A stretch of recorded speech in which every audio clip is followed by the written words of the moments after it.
ओम साई राम। कैसे हो मेरे बच्चे।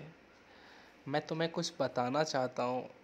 ये तो तुम जानते ही हो मेरे बच्चे कि जब हम एक सत्य की राह पर चलते हैं तो हमारी राह में एक नहीं अनेक सारी उलझनें आती हैं, और एक ही उनमें से उलझनें ऐसी होती है कि हम उसे भी सुलझा नहीं पाते हैं।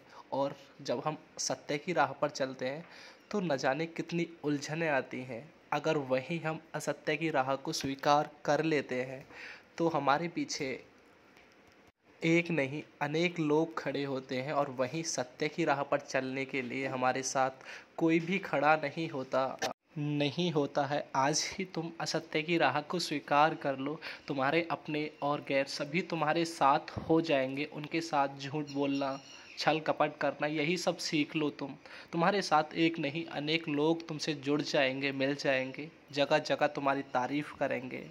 और यदि तुम सत्य की राह पर चलोगे जिस प्रकार तुम चल रहे हो तो तुम्हारे साथ कोई नहीं होगा।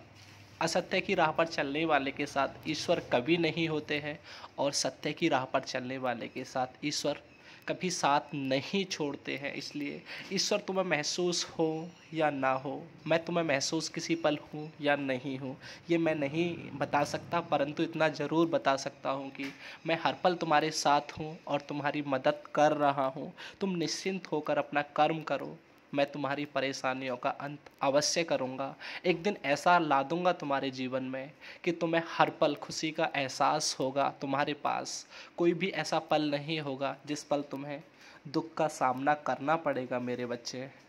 आज सुबह जब तुम मेरी भक्ति करने आए थे, मेरी पूजा करने आए थे मेरे बच्चे, तब मैंने तुम्हें एक आशीर्वाद दिया था। वो आशीर्वाद तुम्हारे जीवन को उजाले में परिवर्तित कर देगा। तुम्हें महसूस होगा कुछ समय पश्चात कि तुम्हें मैंने आशीर्वाद जो दिया था वो तुम्हारे जीवन में कितना परिवर्तन लेके आ रहा है, और तुम खुद महसूस करोगे। और तुम जो भी अब किसी को भी आशीर्वाद दुआएं दोगे वो भी तुम्हारे फलने लगेंगी। इसी आशीर्वाद के कारण तुम्हें हर कार्य में सफलता भी मिलने लगेगी। जो तुम्हारे कष्टों के दिन थे अब वो जा चुके हैं। यही कारण है जो मैंने आज तुम्हें आशीर्वाद दिया था, और अपनी भक्ति के लिए कुछ समय आज पहले बुला लिया था मैंने तुम्हें।